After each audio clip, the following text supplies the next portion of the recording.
డబ్బులు లేవు, ఓపిక పట్టండి. ఇది ఇవాటి సాక్షి పత్రికా హెడ్లైన్స్. ఇందులో ఆర్థిక శాఖ మంత్రి బట్టి విక్రమార్క ఆర్థిక స్థితి గురించి చెప్తున్నారు. ఇందులోదే ఒకసారి చూడండి. రాష్ట్ర ఆర్థిక పరిస్థితి అనుకూలంగా లేదు. ఖర్చుకు సరిపడా రాబడి లేదు.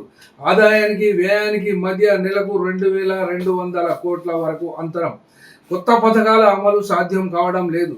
కొత్త అప్పులు తెచ్చిన ఫలితం ఉండడం లేదు.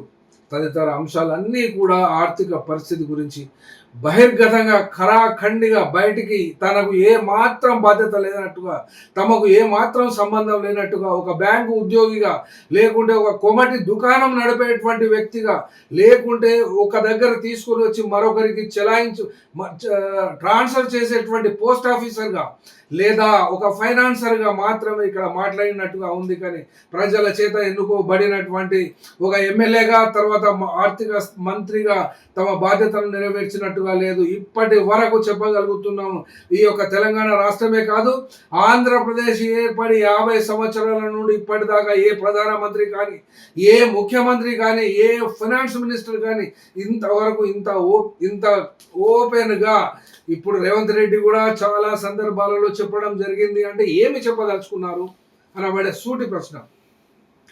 లేకుంటే ఏ రకమైన ఆలోచనలు కలిగి ఉన్నారు అంటే, ఇక్కడ ప్రభుత్వాన్ని నడపడమే గనక ఇప్పుడు ఉన్నటువంటి ఆర్థిక విపత్కరమైన పరిస్థితులలో ఆర్థిక శాఖ మంత్రికి వీలు కావడం లేదా, లేకుంటే ఇప్పుడు తెలంగాణకు సీఎంగా ఉన్నటువంటి రేవంత్ రెడ్డియే ఈ యొక్క ఆర్థిక మంత్రి మల్లు బట్టి విక్రమార్క ద్వారా చెప్పిస్తున్నారా?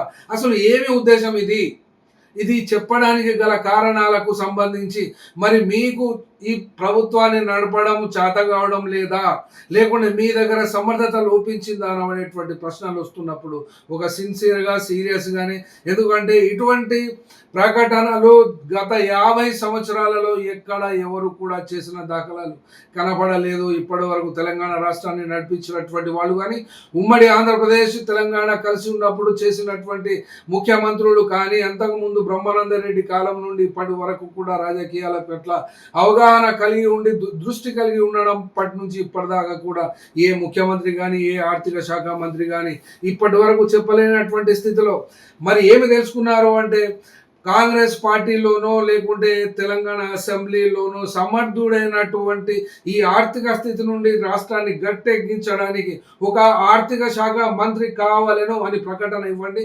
సరిపోతుంది.